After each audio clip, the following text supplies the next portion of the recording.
একটি মেয়েকে পটাবার জন্য আমি বিতর্ক করেছিলাম, কিন্তু আজকে তোমরা এসছো, কেউ প্রধানমন্ত্রী হবা, কেউ হিলারি হবা।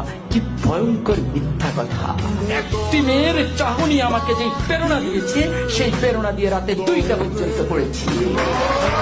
এই যতবার লাগবে বলে মেয়েটি ততবার পলকে পলকে আমার দিকে তাকায়। এখন আমি ঠিক বুঝতেছি না কি লাগবে কি বলে। পরে আমি একটু উত্তেজিত হয়ে 4 জনকে ডাকলাম। কি সমস্যা, কি লাগবে? আপনার 4 জনই আমাকে ঘিরে দাঁড়িয়েছেন আমার জানালার সামনে। তখন বললো, বলবো তো বলে।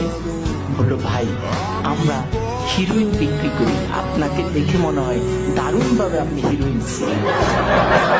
ফলে যে মেয়েটির কাছে আমি এয়ারপোর্টের সামনে নায়ক হয়ে উঠলাম, আখাউড়ায় হয়ে গেলাম হিরোইন ছিল, বাকি সময় আমি আর তার দিকে ভুলো তাকাই।